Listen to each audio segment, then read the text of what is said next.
La manœuvre de Trump aux Nations Unies est un impérialisme américain déguisé en processus de paix. L'administration Trump pousse cette semaine au Conseil de sécurité de l'ONU une résolution conçue par Israël visant à éliminer la possibilité d'un État palestinien. La résolution fait trois choses. Elle établit le contrôle politique des États-Unis sur Gaza, elle sépare Gaza du reste de la Palestine et elle permet aux États-Unis, et donc à Israël, de déterminer le calendrier du prétendu retrait israélien de Gaza, ce qui reviendrait à ne jamais le faire. C'est de l'impérialisme déguisé en processus de paix. En soi, ce n'est pas une surprise.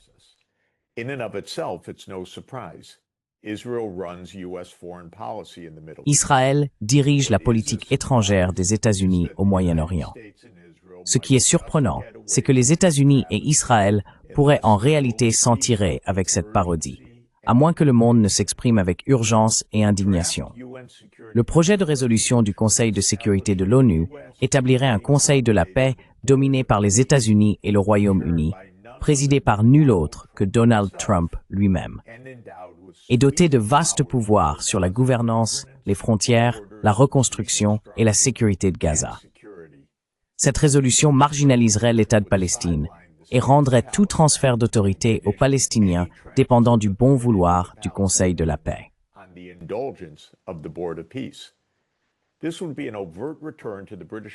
Ce serait un retour manifeste au mandat britannique d'il y a 100 ans, avec pour seule différence que ce seraient les États-Unis et non la Grande-Bretagne qui détiendraient le mandat. Si ce n'était pas si tragique, ce serait risible.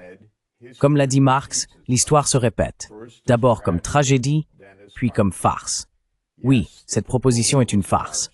Pourtant, le génocide perpétré par Israël ne l'est pas. C'est une tragédie de premier ordre.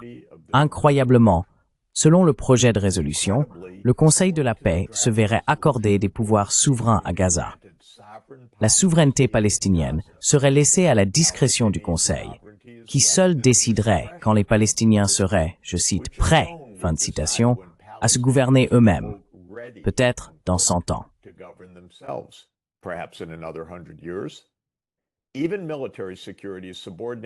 Même la sécurité militaire est subordonnée au Conseil, et les forces envisagées ne répondraient pas au Conseil de sécurité de l'ONU, ni au peuple palestinien, mais à la direction stratégique du Conseil.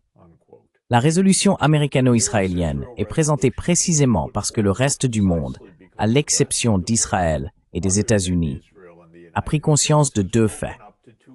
Premièrement, Israël commet un génocide, une réalité observée chaque jour à Gaza et en Cisjordanie, où des Palestiniens innocents sont tués à la satisfaction des forces de défense israéliennes et des colons israéliens illégaux en Cisjordanie.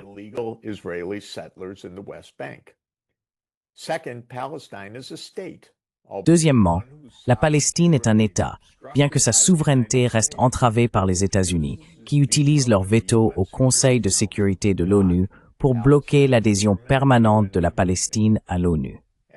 En juillet dernier, puis de nouveau en septembre, l'Assemblée générale a voté massivement en faveur de la reconnaissance de l'État palestinien, un fait qui a mis le lobby sioniste israélo-américain en effervescence, entraînant la rédaction de la résolution actuelle. Pour qu'Israël atteigne son objectif du Grand Israël, les États-Unis poursuivent une stratégie classique de division et de conquête, exerçant des pressions sur les États arabes et islamiques par des menaces et des incitations.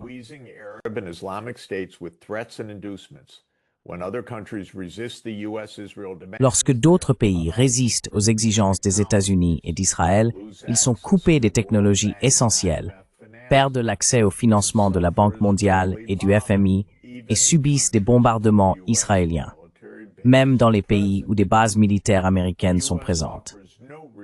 Les États-Unis n'offrent aucune véritable protection. Ils orchestrent plutôt un système de racket, extorquant des concessions aux pays partout où leur influence s'exerce. Cette extorsion se poursuivra tant que la communauté internationale ne s'opposera pas à de telles tactiques et n'exigera pas une véritable souveraineté palestinienne ainsi que le respect du droit international par les États-Unis et Israël. La Palestine demeure la victime sans fin des manœuvres américaines et israéliennes. mindless victim of US and Israeli maneuvers. The results are not just devastating for Palestine. Les résultats ne sont pas seulement dévastateurs pour la Palestine, qui a subi un véritable génocide, mais aussi pour le monde arabe et au-delà. Israël et les États-Unis sont actuellement en guerre, ouvertement ou secrètement, à travers la Corne de l'Afrique, le Soudan, la Somalie, l'Afrique du Nord, la Libye, la Méditerranée orientale, le Liban, la Syrie, la péninsule arabique, le Yémen et l'Asie occidentale, y compris l'Irak et l'Iran. Si le Conseil de sécurité de l'ONU veut assurer une véritable sécurité conformément à la Charte des Nations Unies, il ne doit pas céder à la pression américaine, mais agir de manière décisive en accord avec le droit international. Une résolution véritablement en faveur de la paix devrait inclure 4 points essentiels. Premièrement, elle devrait accueillir l'État de Palestine comme membre souverain de l'ONU, avec la levée du veto américain.